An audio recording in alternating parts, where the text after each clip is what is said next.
आगामी विधानसभा चुनाव को लेकर बिहार में सरगर्मियां तेज हो चुकी हैं। इसी कड़ी में विधानसभा चुनाव की तैयारियों की समीक्षा के लिए मुख्य चुनाव आयुक्त ज्ञानेश कुमार और दोनों चुनाव आयुक्त सुखबीर सिंह संधू और विवेक जोशी के साथ 4 और 5 अक्टूबर को बिहार का दौरा करेंगे, जहां वो मुख्य निर्वाचन अधिकारी और अन्य राज्य अधिकारियों के साथ चुनाव की तैयारियों को लेकर बैठक करेंगे। इसके साथ ही राजनीतिक दलों के साथ भी बैठक करेंगे। चुनाव आयोग ने 4 अक्टूबर को बिहार की राजनीतिक पार्टियों के साथ महत्वपूर्ण बैठक बुलाई है। यह बैठक राजधानी पटना के होटल ताज में सुबह 10 बजे से दोपहर 12 बजे तक आयोजित की गई है। इस दौरान आयोग चुनाव की तैयारियों की समीक्षा करेगा और दलों से सुझाव भी लेगा। मुख्य निर्वाचन आयुक्त ज्ञानेश कुमार इस बैठक की अध्यक्षता करेंगे। यह बैठक इसलिए भी खास मानी जा रही है क्योंकि आमतौर पर चुनाव आयोग के अधिकारी प्रदेश स्तर पर इस तरह की मीटिंग करते हैं, लेकिन इस बार स्वयं मुख्य चुनाव आयुक्त यानी CEC मैदान में उतर रहे हैं। बैठक का मकसद आगामी विधानसभा चुनाव को लेकर राजनीतिक दलों के विचारों को सुनना और चुनाव आयोग की तैयारियों पर चर्चा करना है।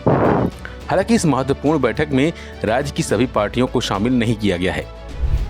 जिन दलों को बुलावा नहीं भेजा गया है उनमें मुकेश साहनी की विकासशील इंसान पार्टी यानी VIP, उपेंद्र कुशवाहा की राष्ट्रीय लोक जनतांत्रिक पार्टी RML, इसके साथ ही जीतन राम मांझी की हिंदुस्तान आवाम मोर्चा यानी हम शामिल हैं।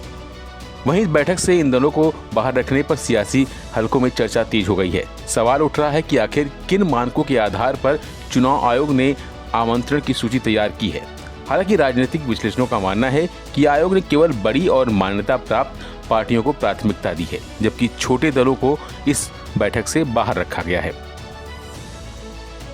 वैसे दलों के सुझावों के आधार पर चुनाव प्रक्रिया को और पारदर्शी बनाने की दिशा में कदम उठाया जा सकता है। बिहार विधानसभा चुनाव नजदीक आते ही सभी की निगाहें इस बैठक पर टिकी हुई हैं। यह देखना दिलचस्प होगा कि आयोग की यह पहल चुनावी पारदर्शिता को कितना मजबूत बनाती है और जिन दलों को बाहर रखा गया है उनका इस पर क्या रुख रहता है। वैसे SIR प्रक्रिया शुरू होने के बाद 24 जून को बिहार में 7.89 करोड़ वोटर्स थे, जबकि ड्राफ्ट लिस्ट जारी होने से पहले 65 लाख वोटर्स के नाम काट दिए गए।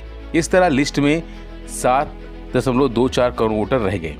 ड्राफ्ट की लिस्ट में 4 लाख अयोग्य वोटर को हटाया गया है। फॉर्म 6 के जरिए 21 लाख वोटर को शामिल किया गया है।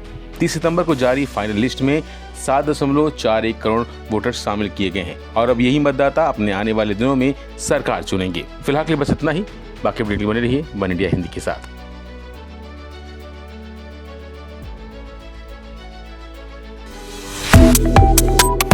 Subscribe to One India and never miss an update.